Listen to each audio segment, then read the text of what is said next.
হ্যাঁ আপা ভাড়াটা দিয়েন। সাজিদ, আমার এক্স হাজবেন্ড বাসের হেল্পার?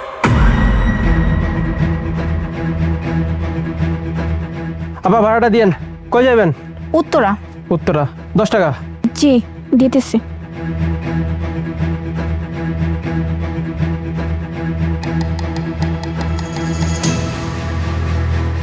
শুনেন, জি আপা। কিছু না মনে করলে আপনাকে একটা কথা বলি। হ্যাঁ। আপনি সাজিদ, আপনাকে আমি চিনি। আপনি আমারে চিনলেন কিভাবে? আমার নাম তো সাজিদ, কিন্তু আপনি আমার নাম জানলেন কিভাবে? না, অ্যাকচুয়ালি আমি চিনি বলতে আমি আপনার ওয়াইফ মুনাকে চিনি। মুনা অ্যাকচুয়ালি আমার বান্ধবী, সো ওর কাছেই আপনার কথা শুনছি। ও আচ্ছা, আপনি মুনার বান্ধবী। যাক, শুনে বেশ ভালো লাগলো। ঠিক আছে আপা। আর শুনুন না, বলছিলাম কি, মানে আপনি তো অনেক বড় বিজনেসম্যান ছিলেন, তাহলে আজকে আপনি মানে বাসের হেল্পারই করছেন, বুঝলাম না মানে কি হয়েছে? আপামনি, শুধু শুধু আমার কষ্টের কাহিনী শুনে কি করবেন কোন তো? ভাড়া উঠাতে হবে, অনেক কাজ বাকি। আমার কথা শুনে কোনো লাভ নাই। না না না, সমস্যা নাই, আমি আপনার বেশি সময় নিব না। আর এমনি তো হচ্ছে এখন পর্যন্ত বাস পুরোপুরি ভরে নাই। আপনি একটু বলেন না যে মানে কিসের জন্য আপনি বাসে হেল্পারই করছেন? আপা, আপনি যখন এত করে জানতে চাইতেছেন তখন আর লুকায় কি লাভ? ওই অভিশাপ, বুঝছেন? একটা মেয়ের অভিশাপের জন্য আমার জীবনটা নষ্ট হয়ে গেছে, আজকে আমার এই অবস্থা। কি অভিশাপ? আপনার জীবনে এমন কি ঘটলো, এমন কি আছে যে আপনাকে অভিশাপ দিবে, যে অভিশাপের জন্য আপনার এই অবস্থা? অভিশাপ আর কে দিবে বলেন? আপনার বান্ধবী মুনা। আপনার বান্ধবী মুনার অভিশাপের জন্য আজকে আমার এত করুণ অবস্থা। আপনি ঠিক কথাই বলছেন।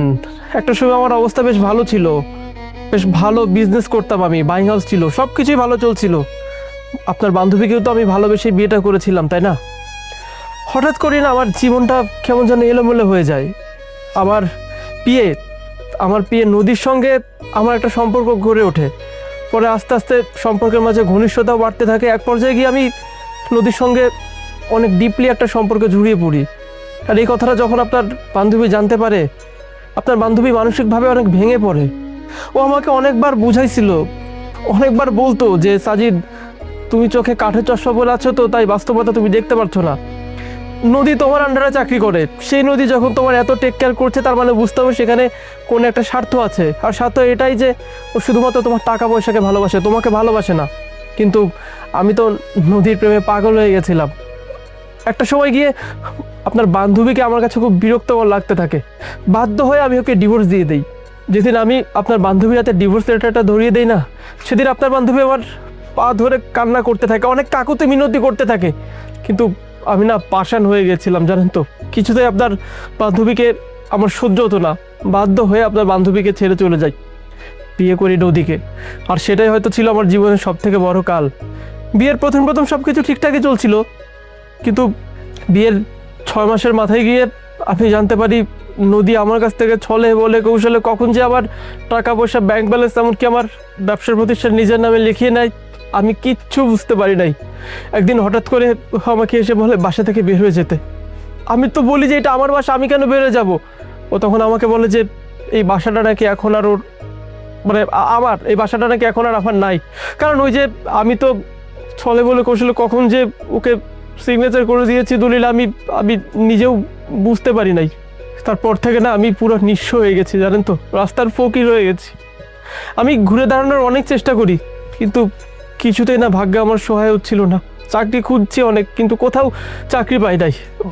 এই যে বাস, এই বাসটা আমার একটা বড় ভাইয়ের বাস। পরে বড় ভাইকে যখন বলি আমার এই করুণ করুণ দশার কথা, তখন বড় ভাই আমাকে বলে বাসের হেল্পারি করতে। বাধ্য হয়ে এই হেল্পারি করতে হচ্ছে বাসে।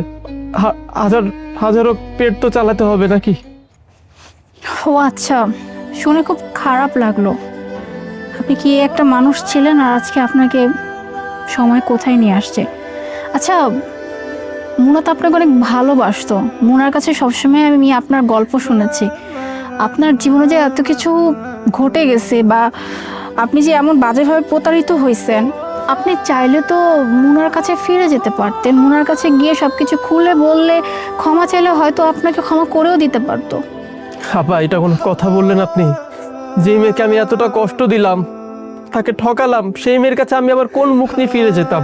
আর তাছাড়া অনেক বছর আগের কাহিনী, মুনা কি আর এখন আমার জন্য পড়ে থাকবে? ও হয়তো বিয়ে করে লাইফটাকে মুভ অন করে ফেলছে, আর ও তো আমাকে এখন ঘৃণাই করবে। কিভাবে আমি ওর কাছে ফিরে যাইতাম বলেন? না, সবাই ঘৃণা করতে পারে না।